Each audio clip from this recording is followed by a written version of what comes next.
আপনি যেহেতু এই চাঁদাটা তুলতেছেন, এই রিক্সা স্ট্যান্ড, টেম্পো স্ট্যান্ড, পল্টন, হ্যান ত্যান, অমুক সমুক, খেয়াঘাট, তরকারি বাজার, সব জায়গা থেকে যে চাঁদাটা তুলতেছেন আপনি, আপনার নিজের মধ্যে বিন্দু পরিমাণ অনুতপ্ত হন না কখনো?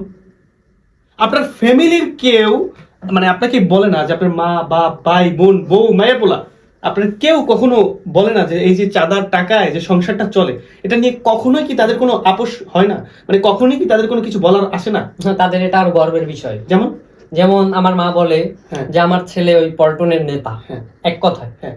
আমার বউ বলে যে আমার হাজবেন্ড অটো স্ট্যান্ডের নেতা, হ্যাঁ। অটো স্ট্যান্ড সে দেখতে শুনে রাখে, তার আন্ডারে চলে। যার কাছ থেকে চাঁদাটা নেন, ধরেন একজন রিক্সা চালক, হ্যাঁ, সে হচ্ছে এই লাইনে আপনার এইখানে এই এরিয়ার মধ্যে রিক্সা চালায়, তো ওই লোকটা সারা দিন রিক্সা চালায় 1000 টাকা ইনকাম করে, সারা দিন কঠোর পরিশ্রম করে, ওই লোকটার মাথার উপর দিয়ে আপনি 50 টাকা চাঁদা তুললেন কেন? এটা আমাদের দান্দা পানি, এটা ছাড়া তো আমাদের কোনো কাজ নেই। মানে আমরা কি করে খাবো? আমাদের কাজ দেন।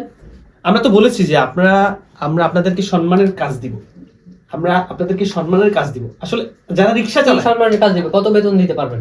আপনি ধরেন, আপনি যে রিক্সাটা চালায়, যার কাছ থেকে আপনি 50 টাকা চাঁদা তুললেন, সে কষ্ট কাজ করে না? সে কাজ করে তো নাকি? হ্যাঁ করে। তাহলে আপনি কিভাবে বুক ফুলে চাঁদা তুলেন সেটা আমাকে বলেন। এটা হচ্ছে চাঁদা তুলি এখন, তার মানে আমরা কি করে খাবো? ভবিষ্যৎ প্রজন্ম, আপনার বাচ্চা কাচ্চা, তারা কি করবে? তারা এই চাঁদা চাঁদা তুলবে, মানে আপনারা কি তাদেরকে এভাবেই ব্রিফিং দেন, মানে এভাবেই তাদেরকে মানে প্র্যাকটিস করান? অবশ্যই চাঁদাবাজের ছেলে চাঁদাবাজ হবে। আপনার বাপ দাদাও কিরকম চাঁদা তুলতো? অবশ্যই। আমার বাপে বলছে যে তুই মানে চাঁদা এমন পর্যায়ে তুলবি, মানে তোরে এক কথায় নেতা বলবে, বাট তুই চাঁদা তুলবি, মানে ভয়ঙ্কর হয়ে যাবে। কেউ চাঁদা না দিলে তাকে, আমরা নাম বলবো না, আমরা অনেক রাজনৈতিক দল দেখি, তারা কত সুন্দরভাবে তাদের দলের লোকদেরকে পরিচালনা করে, কোনো একটা বিন্দু পরিমাণ কোথাও কোনো চাঁদার কোনো তাদের অভিযোগ নেই, তারা তো চলে।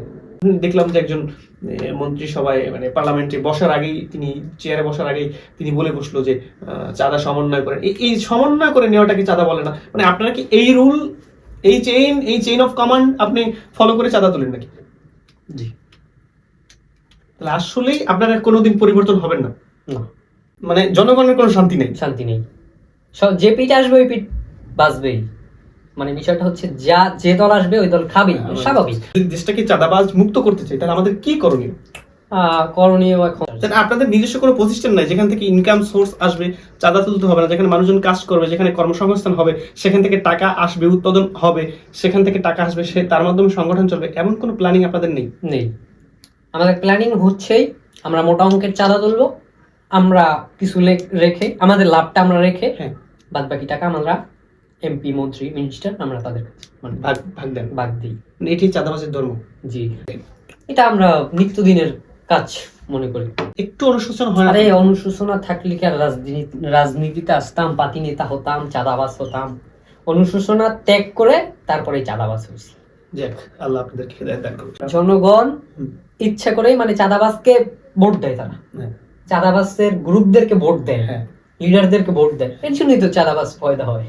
আপনারা গণভোটে হা দিয়েছেন, তো আপনারা আপনাদের প্রধানমন্ত্রীকে বলেন যে চাঁদা বন্ধ করুন। সে যদি বন্ধ না করে, আপনার থেকে মানে আপনার এলাকার এমপি, মন্ত্রী, মিনিস্টার, তাদেরকে বলেন যে এই চাঁদাবাজি বন্ধ করেন, আমাদের এলাকায় অটো স্ট্যান্ডে খাচ্ছে, পল্টনে খাচ্ছে, তো বন্ধ করেন।